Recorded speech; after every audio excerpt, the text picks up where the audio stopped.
প্রতিদিনই সকাল সকাল ডায়েটের ভং ধরি, সারাদিন ডায়েট করি। সন্ধ্যার পর থেকে শুরু হয় আমার ডায়েটের 12টা বাজানো। তো শেয়ার করছি কালকের সারাদিনের ব্লগ। সারাদিন কালকে কি কি খেলাম, কোথায় গেলাম। যাই হোক, ভিডিওটি শুরু করা যাক। প্রথমেই সকাল সকাল খেয়ে নিয়েছিলাম 1 কাপ গ্রিন টি, তারপর খেয়ে নিয়েছিলাম ডিম সেদ্ধ, তারপর একটু বেগুন ভাজা আর মুরগির মাংস সরিষার তেল দিয়ে রান্না করেছিলাম।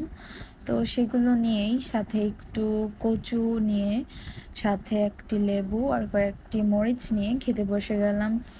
তো সুন্দর মতোই লাঞ্চ করছিলাম এবং ভাবছিলাম আমি আবারও কবে ফুললি ডায়েট করতে পারবো। সকাল সকাল তো ঠিকই ডায়েট শুরু হয়, কিন্তু সন্ধ্যা হতে না হতেই আমার ডায়েটের 12টাই বেজে যাচ্ছে। এগুলো খাচ্ছিলাম আর চিন্তা করছিলাম। চিন্তা করতে করতে একদম পণ করে নিলাম যে আজকে সন্ধ্যা থেকে আমার ডায়েট আর ভাঙবো না। এইসবের মধ্যে আবার আমার ছোট বেবিটা আমার প্লেট থেকে কাঁচামরিচ নিয়ে খেয়ে ফেলেছিল।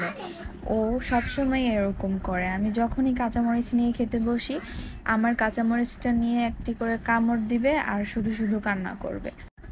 আসলে আমি যাই চিন্তা করি না কেন, হবে তার উল্টোই। তো বিকালের দিকে হাজব্যান্ড বলল চলো একটু নারায়ণগঞ্জে যাই, কাজ আছে। তখনই আমি বললাম যে যাব, কিন্তু তুমি আমাকে কি খাওয়াবে? আমার মাথায় ওই খাওয়ার চিন্তাই ঘুরে ফিরে। যাই হোক, আমরা চলে গিয়েছিলাম চিলক্সে। সেখানে প্রথমে নিয়েছিলাম ফিশ টোস্ট, তারপরে কোল্ড ড্রিঙ্কস, তারপর নাগা ড্রামসটা নিয়েছিলাম, খেতে পারিনি। আর নিয়েছিলাম রাইস বোল, আর বাচ্চাদের জন্য বার্গার। তো এইগুলো খেয়ে দিয়েই বাসায় চলে আসলাম। আজকে তাহলে এই পর্যন্তই। আল্লাহ হাফেজ।